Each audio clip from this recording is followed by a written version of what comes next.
What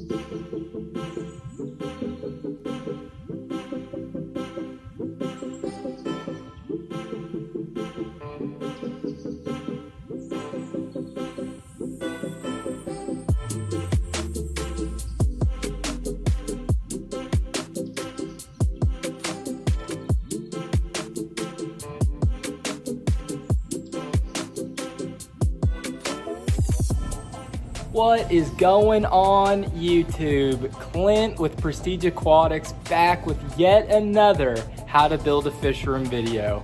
Today we're going to be talking all about aquarium racks, how to build them, and why you should build them. Let's get right into it. Clint, why would I even need an aquarium rack? I'm perfectly content with all my tanks on their factory stands. Well, I'm going to tell you exactly why. When you start building your fish room, things are going to get out of hand in a hurry with regards to space. And as we talked about in our first video of the series, planning and visualization, you really need to be thinking ahead and maximizing your space not only horizontally, but also vertically. Let's use this rack as an example. If I were to just put 20 longs across on a flat plane in this amount of space, I'd be able to put 7 on end like I have them here. Now, because we built the rack out to be 3 levels, I now have 21 tanks on this rack. That's 3 times as many because we have 3 levels. The same goes with this 40s rack. If I were to just put 40s across here on a flat plane, there would be 3 40s. But now I was able to double my tank capacity by adding another level. Another reason you'd want to build a rack is customization. I was able to build this rack to the exact specs of the tanks that were going on the rack. That way I was able to put 4 10-gallon tanks on end on each shelf of this rack.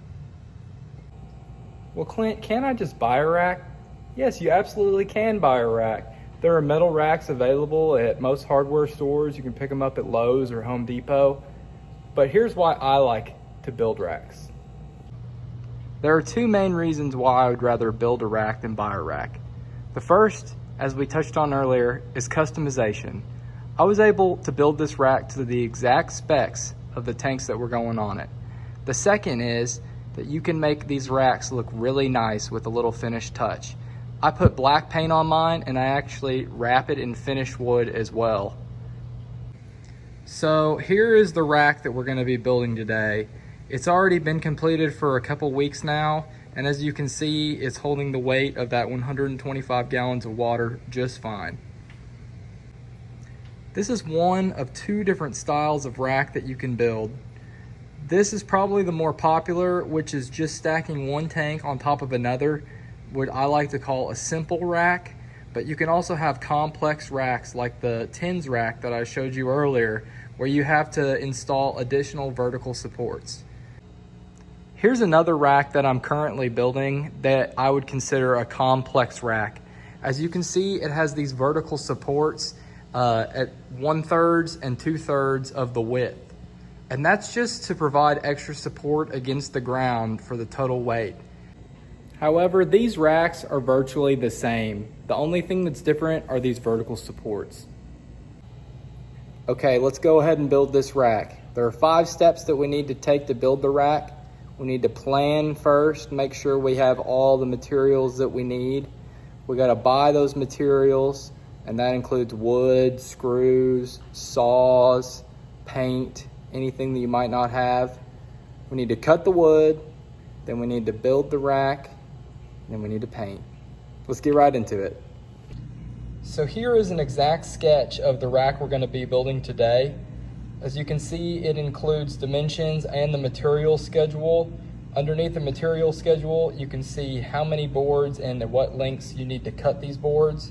If you're gonna build this exact rack, I would screenshot this page and reference it often. Now it's time to gather our materials. These are the things I use to build a rack. I use a drill, I use screws, and then I paint the rack when I'm done. So I need some paint, a paint roller, and a paint tray. Painting is optional, but highly recommended. Also, we're gonna need our wood, and we're gonna need a saw to cut the wood. So here are the screws that I buy. These are construction screws. They're number 9s and they're 2.5 inches deep. And that I've found is about the perfect length to put 2x together. These are also self-tapping screws so that we don't have to drill pilot holes, which cuts one step out of building the rack. If you have it, I recommend using a trailer to haul all your wood. Just makes it a lot easier when you're loading the wood. And then once you get to the place where you're cutting, if you don't finish with all your boards, you can just park this trailer somewhere that's covered and leave it until you're ready for it. So there are a few different types of saws that you can use to cut your wood.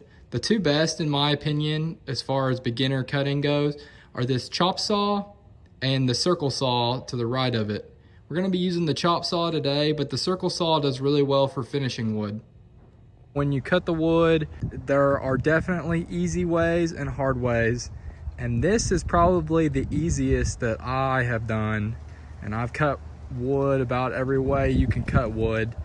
And that's just by setting up a table saw on a piece of plywood, lagging it down, and then just cutting each piece of wood with these little shims on both sides. So I just created these shims out of a couple 2x6s, and I used some paint stirrers. I talked about this in a previous video. Paint stirrers are a great way to shim anything. I used 2 of them, and you want to match the height of the edge of your saw here so that you can put a board and it'll be straddling across here, and this will be the same height as this, which will be the same height as that shim right there. Okay, I want to urge you all to use extreme caution when cutting anything. This is a very dangerous tool that we have here with the saw, and mine is even more dangerous since I don't have this guard on right here. I highly recommend always using a guard. I'm being extra careful today. I'm going to show you how I cut one of these pieces of wood. I'll lower the blade down right on my line and get it right, just set up right dead nuts on the line. And then I'll start the saw and I'll come down and I'll chop it like so.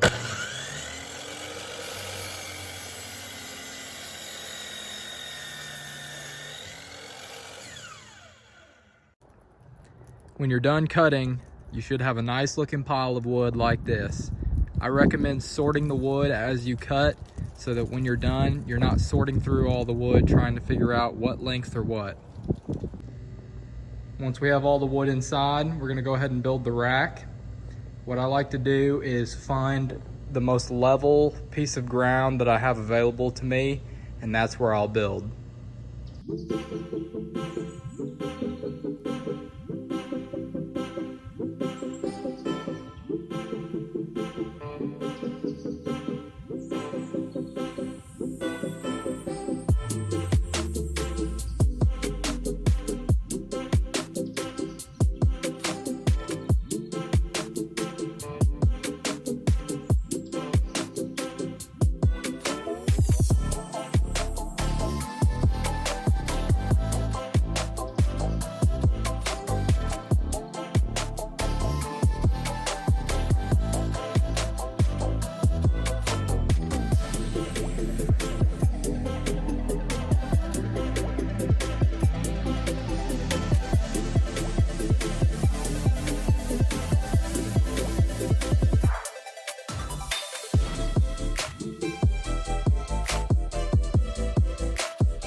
Okay, so let's talk about what we've done so far. So we built the main frame for the rack, and we actually built it upside down. So this part right here is the top, and then this is the middle shelf. So the reason I've done this is to ensure that when we're attaching these pieces of wood together, that all contact points are flush against the ground. That makes it so one of these pieces of wood isn't higher than the other, and it'll all be flat when I turn it over. And then we can measure from the ground to our next shelf, and it will be the same distance on each one since we're measuring from the ground. That means that this will be level with this. Even if there's some kind of height difference in one of these legs, you can shim it when you're done and it will shim both shelves.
Now we finished the cross supports for the rack. I spaced mine at 1 foot each, and that's because I've got heavy tanks going on this rack in 125-gallon tanks. So I'd like to highlight a couple important members of this cross support system. These two are the end pieces, and this is where the tank will actually be resting. As you can see, I fill this full of 8 screws. And then below this, I've actually got another cross support, and it goes all the way under this member here. And that's so that when the shearing strength of these screws fails, it's pushing the weight down directly onto another piece of wood, like a failsafe. And it's also catching this one too. For perpendicular supports, I've got 3 screws in each board. At more horizontal perpendicular supports, I put 8 screws at each member. That's just because there's more meat here in this piece of wood than there is here in this piece of wood. The last steps we're gonna take in building our rack are completely optional, but I like to do them anyway for a couple reasons. The first thing we're gonna do is we're gonna put a baseboard on the rack. And that'll just help when I'm going to shim this later to make sure I can get it really level and I have some meat to attach to. And then we're gonna wrap the stand with this medium density fiberboard that we cut. And now the aquarium rack is assembled, but we're not done here. We still wanna paint this thing.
There you have it, guys. That's how you build an aquarium rack start to finish. If you like this video, go ahead and give it a thumbs up and consider subscribing if you like fish videos, fish room tours, DIY projects, or anything along those lines.